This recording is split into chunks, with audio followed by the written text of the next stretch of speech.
السلام علیکم ناظرین، آپ دیکھ رہے ہیں چینل 6 پر سائنس اسٹوڈیو۔ گزشتہ ایپیسوڈ میں ہم پاکستان میں پانی کا بحران، اس کے اسباب اور ممکنہ حل کے حوالے سے گفتگو کر رہے تھے۔ تو آئیے گفتگو کا سلسلہ وہیں سے شروع کرتے ہیں جہاں گزشتہ ایپیسوڈ میں منقطع ہوا تھا۔ ایکویفرز کی بات ہو رہی ہے تو لگے ہاتھوں یہ بھی بتا دیجیے کہ ڈیم اور ایکویفرز میں ماحولیات کے لیے کون سا ماڈل بہتر ہے، یعنی انوائرمنٹلی فرینڈلی کون سا ماڈل ہے؟ دیکھیں جی، سب سے پہلے تو اگر آپ نے اس چیز کا دیکھنا ہے کہ ارد گرد کا ماحول اگر آپ اس کی بات کرتے ہیں تو آپ ادھر چلے جائیں خالہ بٹ میں، جہاں پہ تربیلا ڈیم کے متاثرین کی کالونی بنی ہوئی ہے، ان سے پوچھ لیں کہ انہوں نے بہتر کیا ہے کہ خراب کیا ہے، وہ آپ کو بتا دیں گے۔ وہ پروٹیسٹ ہی کر رہے ہو؟ ہاں، ان کے پروٹیسٹ تیسری نسل ہے، ابھی بھی ان کے پروٹیسٹ ختم نہیں ہوئے۔ ان کے جو فائلیں تھیں، پتہ نہیں 30-40 ہزار فائلیں تھیں جو کہ ابھی تک جن کے اوپر کوئی ڈیسیژن نہیں ہوا۔ تو یہ تو ہیومن ماحول ہو گیا۔ وہاں پہ جو قدرتی ماحول ہے، وہاں پہ باغات تھے بڑے خاص قسم کے، وہاں پہ امرود اور مالٹے لگتے تھے، وہ سارے ڈوب گئے۔ وہ جو اتنا زبردست پروڈکٹیو نیچرل لینڈ تھا وہ سارا ڈوب گیا، اور اس کا جتنا تھا وہ ہو گیا۔ اچھا، یہ تو ڈیم کے اوپر والا کا ہو گیا۔ نیچے آپ چلیں تو دریا جو ہے وہ سلٹ لے کے آتا تھا۔ سلٹ جو ہے نیچے آ کے میدانوں میں پھیلتی تھی، زمین زرخیز ہوتی تھی، اور اس زرخیز زمین میں بغیر کھاد ڈالنے کے، بغیر کیڑے مار دوائیاں ڈالنے کے بہترین فصل پیدا ہوتی تھی۔ اب کیونکہ وہ سلٹ نہیں آتی، وہ ڈیم میں رک جاتی ہے، تو نیچے جو ہے وہ لوگوں کو کھادیں ڈالنی پڑتی ہیں۔ کھاد ڈالنے کے نقصانات جو ہیں، ایک تو یہ کہ اس سے ماحول میں آلودگی آتی ہے، دوسرا اس کی وجہ سے آرسینک جو ہے وہ پیدا ہوتا ہے جو کہ زہر ہے، ٹھیک ہے۔ پھر جو دریا پھیلتے تھے، سکڑتے تھے، اس سے آپ کا ایکویفر ریچارج ہوتا تھا۔ اب وہ ایکویفر ریچارج جو ہے وہ بھی متاثر ہو گیا۔ پھر جو آپ کے ویٹ لینڈز اور باقی ایکولوجیکل سروسز تھیں، وہ پانی کی کمی کا شکار ہونے کی وجہ سے انہوں نے کام کرنا چھوڑ دیا۔ تو ڈیم کے تو آپ جتنے، مطلب ہے کہ آپ ایک پورا دن مجھے دے دیں تو میں آپ کو بتاتا رہوں گا کہ اس کی وجہ سے کیا کیا نقصانات ہوتے ہیں ماحول کے حوالے سے۔ دوسرا آپ نے کہا کہ ایکویفر مینجمنٹ، تو ایکویفر تو نیچرل سسٹم ہے۔ اگر اس کے اوپر دریا پھیلتا ہے اور سکڑتا ہے، جب بارش زیادہ ہوتی ہے اور کم ہوتی ہے، مطلب مونسون میں دریا پھیلتے ہیں، اس کے بعد سردیوں میں سکڑ جاتے ہیں، تو وہ خود بخود ایکویفر کو ریچارج کرتا ہے، اور آپ اس میں سے پانی نکالیں، ایک تو وہ آپ کو پانی بالکل فلٹر اور کلین ہو کے ملتا ہے، اور اتنا زیادہ ہے کہ وہ آپ کو سسٹین کرتا ہے ڈراؤٹس میں اور خشک سالی کے دنوں میں۔ اور اس عمل میں نہ تو آپ کے ویٹ لینڈز متاثر ہوتے ہیں، نہ لوگ متاثر ہوتے ہیں، نہ کوئی اور ماحول متاثر ہوتا ہے۔ تو اس لحاظ سے آپ کا جو ڈیم ہے وہ تو ماحول کا دشمن ہے، یعنی جو سب سے بڑا سنگل انوائرمنٹل اینیمی ہے وہ آپ کا یہ ڈیم ہے۔ ڈیم کا اسٹرکچر جتنا انوائرمنٹ کو خراب کرتا ہے، اور کسی چیز کا ہیومن میڈ اسٹرکچر اس پوری طرح سے خراب نہیں کرتا۔ اور جو ڈیم سے پاور پروڈکشن ہوگی وہ بھی کیا انوائرمنٹلی فرینڈلی نہیں ہے؟ کلین ہے یا نہیں ہے وہ؟ ڈیم کے بارے میں کہا جاتا ہے کہ جی یہ سستی بجلی دیتا ہے اور صاف بجلی دیتا ہے۔ ان دونوں پوائنٹس کو میں باری باری لے لیتا ہوں۔ جہاں تک کہتے ہیں جی صاف بجلی دیتا ہے، صاف سے ان کے مراد ہے کہ اس کا کاربن فٹ پرنٹ نہیں ہوتا، کیونکہ جو بجلی کوئلے سے یا فرنس آئل سے پیدا کی جاتی ہے اس میں دھواں نکلتا ہے، کاربن ڈائی آکسائڈ اور اس طرح کی گرین ہاؤس گیسز نکلتی ہیں، جس سے گلوبل وارمنگ میں اضافہ ہوتا ہے۔ وہ کہتے ہیں کہ جی ڈیم سے جو بجلی بنتی ہے، کیونکہ ڈیم کا ٹربائن جو ہے اس میں سے کوئی دھواں شواں نہیں نکلتا، تو یہ صاف بجلی ہے۔ لیکن ڈیم بنانے کے لیے آپ کو کنکریٹ اور سٹیل استعمال کرنا پڑتا ہے۔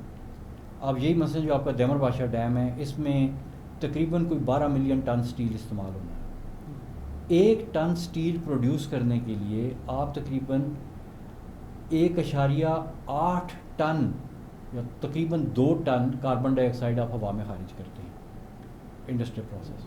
تو جدھر آپ 12 ملین ٹن سٹیل ادھر ڈالنے لگیں، تو یہ تو ڈیم، مطلب باقی کول والا تو جب بجلی بنتی ہے تو کاربن ڈائی آکسائڈ دیتا ہے نا، یہ تو بننے سے پہلے ہی کاربن ڈائی آکسائڈ اس کی نکلنی شروع ہو جاتی ہے، ٹھیک ہے۔ اسی طرح سے جب آپ کنکریٹ کی بات کرتے ہیں تو اس میں میرے خیال میں پتہ نہیں کتنے ملین کیوبک میٹر کنکریٹ ڈلنی ہے۔ 1 کیوبک میٹر کنکریٹ جو ہے تقریباً 1/4 ٹن کاربن ڈائی آکسائڈ جو ہے وہ وہاں میں نکالتا ہے بنتے بنتے۔ تو صرف کنکریٹ اور سٹیل جو آپ کا لگ رہا ہے اسی کی آپ جو ہے نا وہ کاربن ڈائی آکسائڈ کو ایڈ کر لیں، یہ ڈیم بننے سے پہلے آپ کو ماحول کو آلودہ کر چکی ہوتی ہے۔ ڈیم بننے کے بعد اس سے بھی بڑا کاربن ڈائی پروڈکشن کا سسٹم بن جاتا ہے. جو ڈیم کی لیک بنتی ہے نا, تالاب جو بنتا ہے اس کے پیچھے, اس تالاب میں سے کچھ عرصے کے بعد کاربن ڈائی آکسائڈ نکلنی شروع ہوتی ہے, اور پھر کاربن ڈائی آکسائڈ کے کچھ عرصے بعد وہاں سے یہ جو میتھین ہے یہ نکلنی شروع ہو جاتی ہے.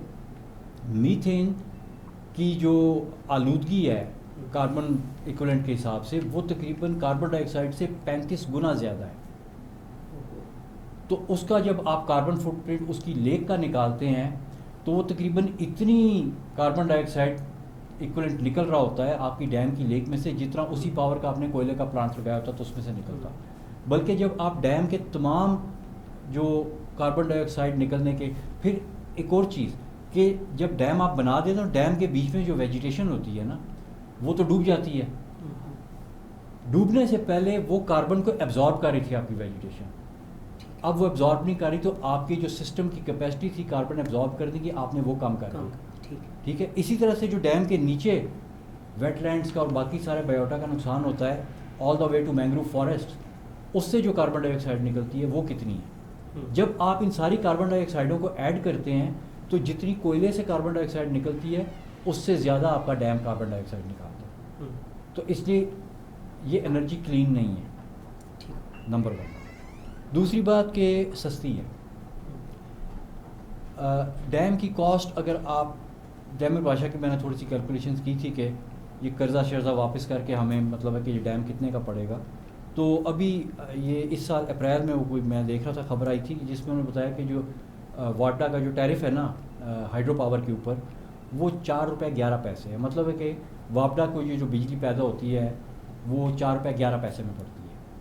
اب مجھے نہیں پتہ یہ انہوں نے کاسٹ کیسے کیلکولیٹ کی ہے کہ 4 روپے 11 پیسے میں پڑتی ہے, کیونکہ اگر واپڈا 4 روپے 11 پیسے میں دیمر بادشاہ ڈیم سے بنا کے بجلی بھیجے گا تو ڈیم کی کاسٹ پوری کرنے کے لیے آپ کو 127 سال چاہیے, اور صرف ڈیم کی کاسٹ کو 30 سال میں صرف اس کے بریک ایون کرنے کے لیے آپ کو یہ بجلی 18 روپے کی بیچنی پڑے گی. اگر آپ 18 روپے سے کم پہ بیچیں گے تو آپ کو 30 سال سے زیادہ عرصہ لگے گا اس کو صرف بریک ایون کرنے.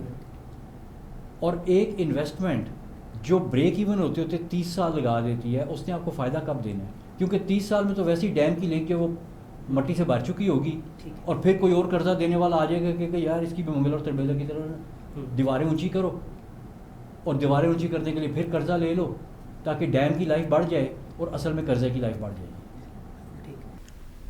اوسطاً اس ریجن میں کتنے عرصے کے بعد بڑا زلزلہ آنے کا امکان ہوتا ہے؟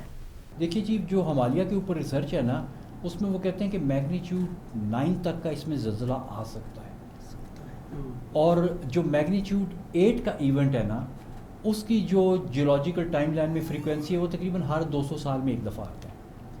اور پھر اگر 200 سال, اب یہ نہیں کہ ہر کلاک میں وہ 200 سال میں ٹک ٹک ٹک آ رہا ہے, نہیں, وہ رینڈم ہے. ٹھیک ہے, ایوریج 200 سال ابھی کل بھی آ سکتا ہے, لیکن یہ کہ ایوریج یہ ہے کہ 200 سال کے بعد ڈیٹا یہ ڈیٹا بتاتا ہے. ٹھیک ہے, اب اس میں جب ایک ایونٹ 200 سال کے بعد نہیں ہوتا, وہ 300 سال کے بعد ہوتا ہے, تو وہ پھر میگنیچیوڈ 8 سے اوپر جاتا ہے. ابھی اس وقت تقریباً پچھلے 500 سال سے میگنیچیوڈ 8 نہیں آیا یہاں پہ. اس کا مطلب ہے کہ ابھی جو نیکسٹ میجر یا جس کو وہ کہتے ہیں نیکسٹ بگ ایونٹ وہ آیا تو ہو سکتا ہے وہ 9 کے قریب ہو. تو یہ منگلا, تربیلا, پونگ ڈیم, باکڑا ڈیم, یہ جتنے بھی ہیں انڈیا کے بھی ہیں ہمارے بھی ہیں, ان میں سے کوئی بھی میگنیچیوڈ 8 کے لیے سیف نہیں ہے. اور یہ بھی ایک سائنٹیفک اسٹڈی میں اگین سائنٹیفک امریکن میں یہ پبلش ہوا تھا, میرے خیال میں 2018 کی یا 2014 کی یہ اسٹڈی ہے. اس میں نے کہا تھا کہ کوئی ایک بھی ڈیم اس ریجن میں جو بنا ہے وہ میگنیچیوڈ 8 کے اگینسٹ سیف نہیں ہے. اور میں آپ کو بتا رہا ہوں کہ آپ اس کو میگنیچیوڈ 9 کے اگینسٹ بھی ڈیم کی وال کو سیو کر دیں, آپ وال کو ہی سیو کر سکتے ہیں نا, آپ پہاڑوں کو تو نہیں سیو کر سکتے, آپ اس کی سونامی, میگا سونامی کو تو نہیں روک سکتے.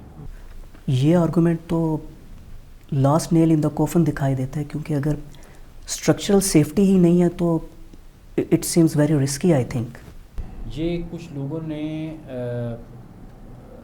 بڑی ریسرچ کے بعد اس نتیجے پہ پہنچے ہیں.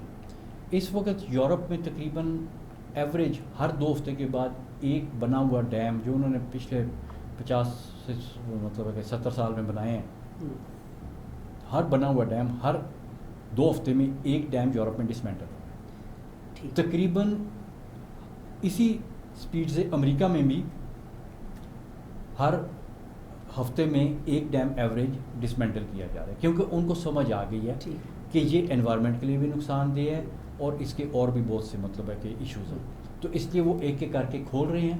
اور آپ کبھی ان سے جا کے پوچھیں کہ بھائی جدھر انہوں نے ڈیم کھولا، جو کام ڈیم کر رہا تھا اب وہ کام کیسے ہو رہے ہیں، تو آپ کو بنے بنائے ورکنگ ماڈلز مل جائیں گے اور وہ ماڈرن ہیں.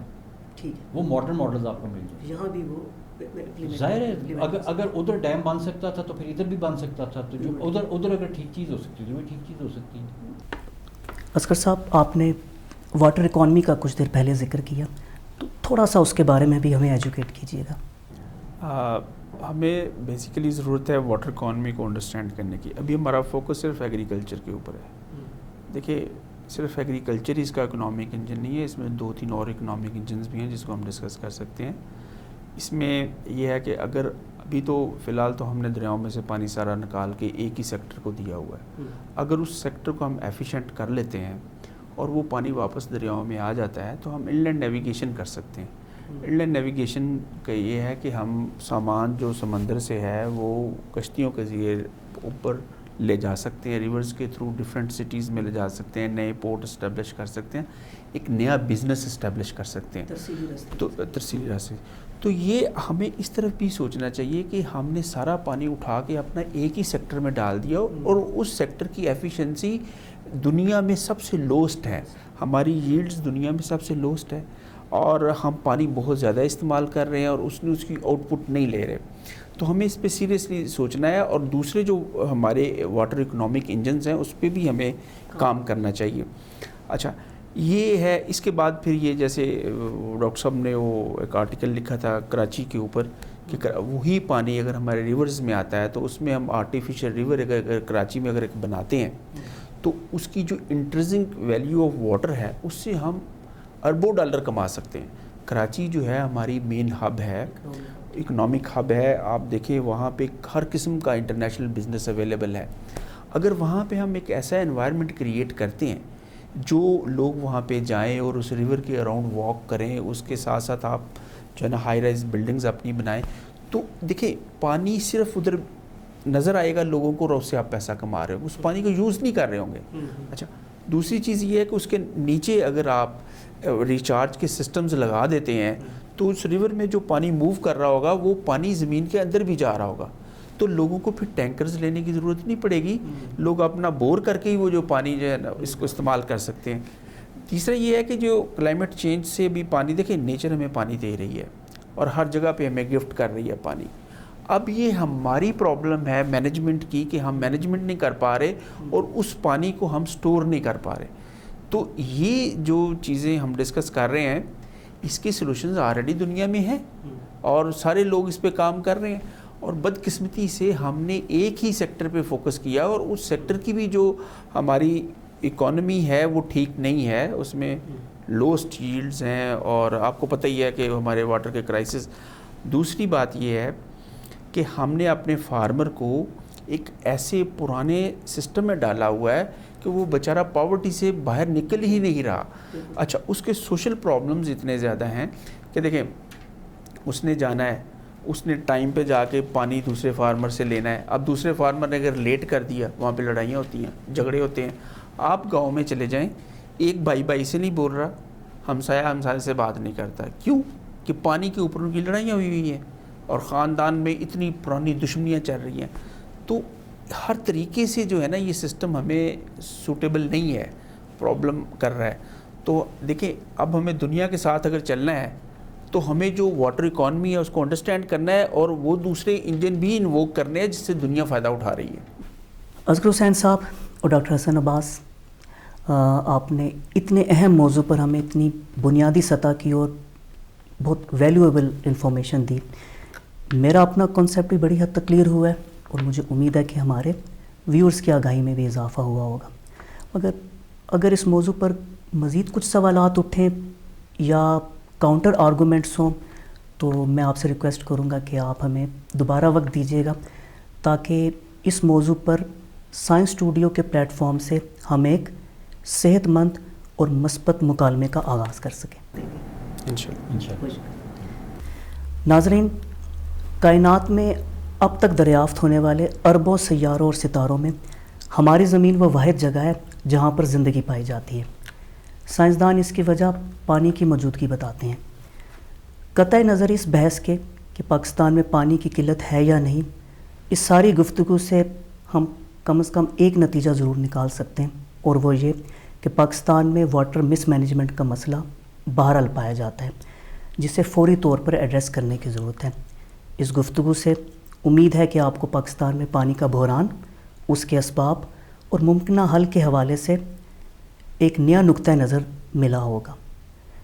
اس کے ساتھ ہی سائنس اسٹوڈیو کے پلیٹ فارم سے میں آپ سے اجازت چاہتا ہوں۔ اگلے پروگرام تک کے لیے دیکھتے رہیے چینل 6۔